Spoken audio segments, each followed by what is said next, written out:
Saudara-saudari yang terkasih, kalau kita membaca perikop bacaan Injil hari ini atau mendengar bacaan Injil hari ini tentang talenta, kira-kira apa yang terbayang? Ketika ada perumpamaan tentang talenta, kira-kira yang terbayang apa? Kira-kira apa yang terbayang? Enggak bayangin apa-apa. Langsung enggak bayangin apa-apa, Romo. Enggak apa-apa juga lah ya, daripada bayangin yang enggak bener ya. Terus enggak kepikiran apa-apa juga. Kira-kira terpikir apa kalau kita mendengar tentang talenta? Ini yang di sini juga enggak mikir apa-apa. Enggak punya pikiran. Hah? Apa? Bu yang ngomong tuh yang jelas, gak usah pakai emosi. Bakat, Romo, gitu kan ya. Kalian bakat, kayak emosi. Gak usah emosi lah. Udah siang-siang, panas-panas, pakai emosi gitu kan ya. Ada yang terpikir bakat. Ada lagi yang punya pikiran? Yang gak jawab berarti gak punya. Nah, itu jawab sendiri. Nah, saudara-saudari yang terkasih, memang umumnya ketika mendengar tentang talenta, maka kita langsung terpikir tentang bakat, kemampuan, keistimewaan. Misalnya ada yang bakat melukis, ada yang bakat menggambar, sama ya? Sama tidak? Melukis atau menggambar? Beda tulisannya, kan ya? Ada yang bakat olahraga, ada yang bakat nyanyi, ada yang bakat ngorgen gitu ya. Mungkin yang organis ini pas lahir pun langsung pegang organ gitu mungkin gitu kan ya. Jadi dari kecil memang bakatnya ngorgen gitu. Nah, tetapi kalau kita hanya berpikir soal bakat seperti itu, kan kasihan ya yang merasa tidak punya bakat apa-apa. Kasihan yang merasa tidak bisa apa-apa. Karena berarti merasa tidak diberi talenta. Terus kita diajak, maka temukanlah talentamu. Pusing kita nemuin apa gitu ya. Mau nyanyi suaranya do re mi nya sama, mau olahraga lari saja fales misalnya. Jadi kasihan sekali ya kalau kita langsung terpikir soal bakat saja gitu. Nah, saudara-saudari yang terkasih, saya mau mengajak memikirkannya, merefleksikannya dari sudut lain. Nah, untuk melihat itu perlu kita ketahui begini. Tadi kan dikatakan harta kan ya, bahwa Tuhan itu mempercayakan harta. Ada yang 5 talenta, ada yang 2 talenta, ada yang 1 talenta. Nah, ternyata 1 talenta itu sama dengan 10.000 dinar. 1 talenta sama dengan 10.000 dinar mata uang mereka ya. Dan yang lebih mengagetkan lagi, upah pekerja, upah karyawan pada waktu itu 1 hari 1 dinar. Jadi ingat ya, 1 talenta sama dengan 10.000 dinar. Sedangkan upah pekerja 1 hari 1 dinar. Maka ketika orang diberi 1 talenta, maka sama saja dia diberi gaji 10.000 hari. 10.000 hari itu kira-kira berapa tahun? Langsung pura-pura mikir, padahal nggak mikir. Padahal nggak mikir juga. Ngapain Romo capek-capek ngitung gitu kan ya. Sama, saya juga nggak mau ngitung juga, males juga gitu kan ya. Tapi kan secara cepat, 1 tahun berapa hari? 365, 366 gitu kan ya. Dikira-kira 1000 hari kan berarti 1 tahun, 3 tahun. 1 atau 3? 3. Lah kalau 10.000 berarti 30 tahun. Jadi 1 talenta itu sama dengan gaji orang 30 tahun. Kalau yang 5 talenta berarti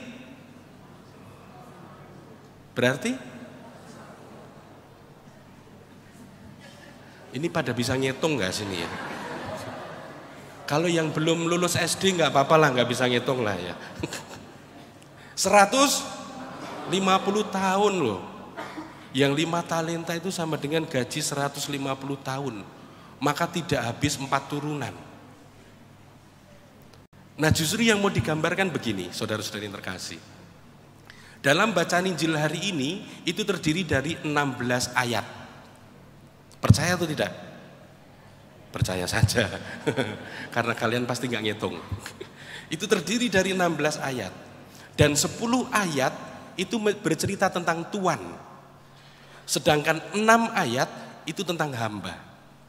Maka kita bisa melihat sudut lain dari perumpamaan ini.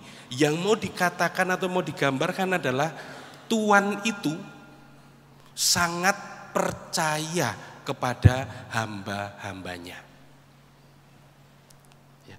Yang mau ditegaskan sekali lagi bahwa Tuhan itu sangat percaya kepada hamba-hambanya. Dan Tuhan itu sangat mengenal hamba-hambanya. Maka dia menitipkan talenta, tadi dikatakan menurut kesanggupannya. Tentu dia tahu juga ada satu hambanya yang bakalan seperti itu. Bakalan malas, bakalan tidak melakukan apa-apa. Tetapi yang menarik justru, yang seperti itu pun Tuhan itu menaruh kepercayaan. Karena ada harapan bahwa hamba itu tidak berhenti pada ketakutan dan pemikirannya sendiri. Karena tadi dia mengatakan Tuhan adalah orang yang kejam, yang menuai di mana Tuhan tidak apa tadi? Menuai di mana Tuhan tidak menabur, dan Tuhan memungut di mana Tuhan tidak menanam. Gambaran hamba itu tanda kutip jahat terhadap tuannya. Tetapi saudara-saudari yang terkasih, dua hamba itu tidak mau berhenti pada bayangan bahwa tuannya itu jahat, tidak. Tapi mereka justru mengatakan 5 atau 2 talenta yang Tuhan percayakan. Mereka tidak melihat tanda kutip ya, yang tidak baik terhadap tuannya, tetapi justru 2 hamba ini melihat kepercayaan. Sedangkan yang diberi 1 talenta melihatnya ketakutan. Si hamba yang 1 ini, sekali lagi, dia hanya berpikir yang buruk terhadap tuannya. Sehingga kemudian dia tidak melakukan apa-apa. Dan hasilnya ketika 2 hamba itu merasa dipercaya, mereka memperjuangkan dan menghasilkan sesuai dengan apa yang diharapkan. Berkembang 5 talenta, berkembang 2 talenta, dan hasilnya lagi adalah Tuhan itu mengatakan kepada hamba yang berdua itu, setelah kamu hamba yang baik begini dan sebagainya, Tuhan itu mengatakan kepada dua-duanya, masuklah dan turutlah ke dalam kebahagiaan Tuhanmu. Artinya apa? Diundang masuk untuk makan bersama, perjamuan. Dan pada waktu itu mungkin sekarang juga gitu ya, yang punya pembantu di rumah, apakah pernah namanya pembantu itu makan bersama dengan tuannya? Yang punya langsung gini-gini gitu kan. Yang enggak lah, masa pembantu makan sama tuannya gitu kan ya. Tapi yang menarik sekali lagi, justru ketika 2 orang itu melakukan dengan baik, mereka bukan lagi hamba. Mereka diajak oleh tuannya untuk makan bersama. Dengan kata lain, mereka diberikan atau dijadikan sebagai bagian dari keluarga. Tetapi untuk hamba yang tadi berhenti pada dirinya sendiri, yang mikir takut ini, takut itu dan sebagainya, bahkan dia sekarang kehilangan pekerjaannya.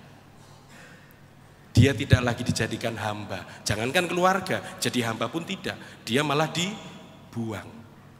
Dan ketakutan dia, pemikiran dia sendiri itulah tanda kutip yang menghukum dia sebetulnya.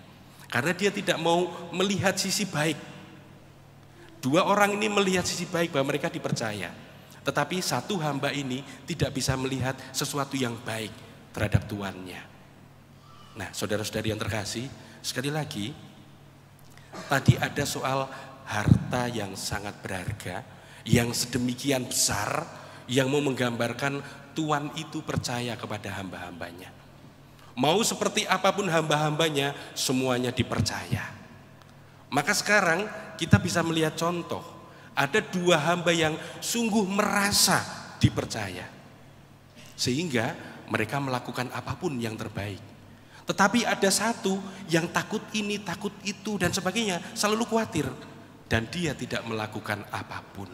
Dia tidak menggunakan kepercayaan yang diberikan itu dengan baik.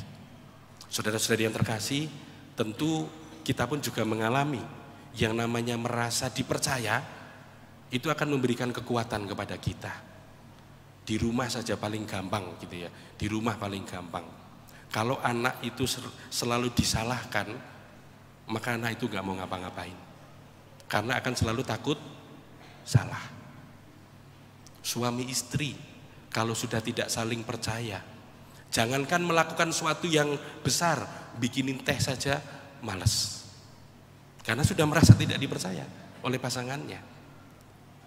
Nah, dalam hal ini saudara-saudari yang terkasih, kemudian kita diajak mau melihat begini, bahwa siapapun kita, apapun keadaan kita itu dipercaya oleh Tuhan.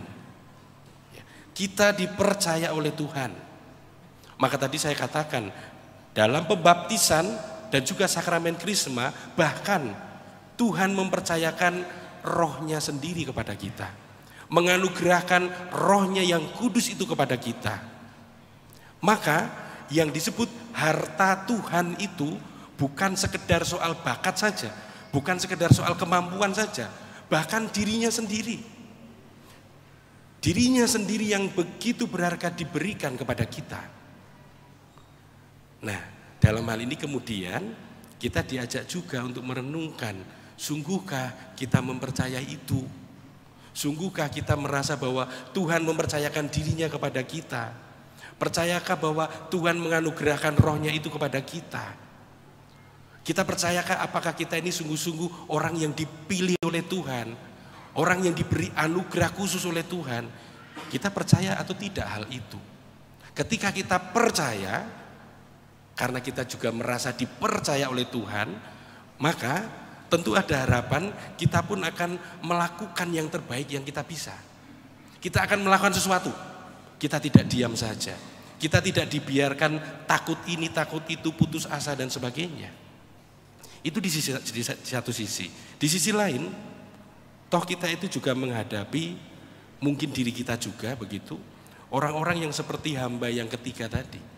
Mungkin yang selalu takut, yang selalu khawatir, yang selalu mikir ini, mikir itu dan sebagainya, sehingga menjadi orang yang tidak berkembang. Justru dalam hal ini, ketika kita juga merasa dipercaya oleh Tuhan, maka kita pun menjadi peduli terhadap teman kita yang seperti itu. Kalau dalam bacaan Injil misalnya, yang diberi 5 dan 2 talenta itu berani memberi semangat kepada yang satu, berani kemudian ayo kamu bisa dan sebagainya, mungkin cerita Injil itu akan berbeda. Dan justru yang berbeda itulah yang dituntut kepada kita, yang dipercayakan kepada kita, supaya kita pun bisa kemudian meneruskan Injil ini dalam kehidupan kita. Kita kemudian diajak untuk sungguh meyakini Tuhan percaya kepada kita, siapapun kita. Mungkin kita tidak punya tanda kutip seperti tadi, kemampuan ini, kemampuan itu, kemampuan, dan tidak perlu juga. Karena pasti ada sesuatu yang bisa kita kerjakan. Karena Tuhan percaya kita bisa melakukan sesuatu. Yang kedua, semoga kita pun juga tergerak, terdorong ketika melihat sesama kita yang tidak berani apa-apa, yang diam saja, yang mungkin malah justru cenderung tidak baik, maka semoga kita berani menguatkan mereka, berbagi harapan kepada mereka, meneguhkan mereka.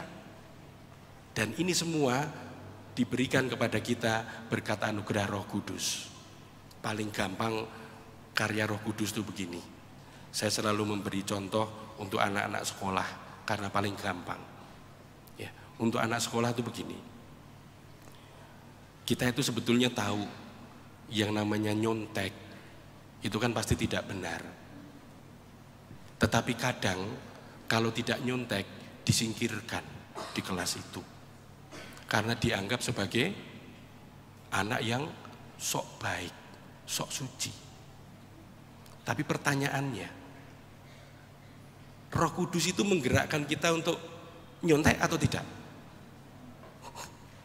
Roh Kudus itu menggerakkan kita untuk nyontek atau tidak? Pasti tidak.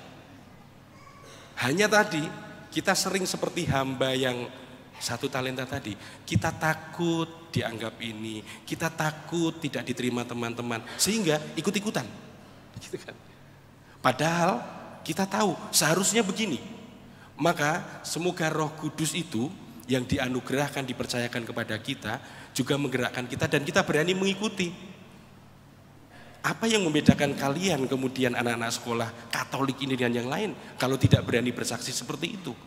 Katakan no terhadap nyontek, katakan no terhadap kekerasan, katakan no terhadap hal-hal yang bisa mencelakai teman-teman kita. Itulah salah satu kita mau mengembangkan, mau kemudian memberi tempat kepada Roh Kudus yang dianugerahkan kepada kita. Dan untuk yang berkeluarga, untuk yang bekerja, tentu lebih mudah lagi mencari contohnya. Silahkan cari sendiri. Oleh karena itu saudara-saudara yang terkasih, kita bersyukur melalui baptis dan krisma, Allah mempercayakan dirinya kepada kita. Semoga kita selalu mengikuti dorongannya, mengikuti bimbingannya, mengikuti kehendaknya, dan kita pun juga berbagi iman kepada sesama kita, sehingga sesama kita pun berani menjadi orang yang melakukan yang terbaik, berusaha melakukan yang terbaik. Kita semua bisa, tidak ada yang tidak mungkin, karena Tuhan sekali lagi sudah mempercayakan anugerahnya kepada kita. Semoga dengan demikian kita pun menjadi hamba-hamba yang melihat kemungkinan baik, dan nantinya pun kita boleh bergembira bersama dengan para kudus di surga sebagai tujuan hidup kita. Tuhan memberkati kita.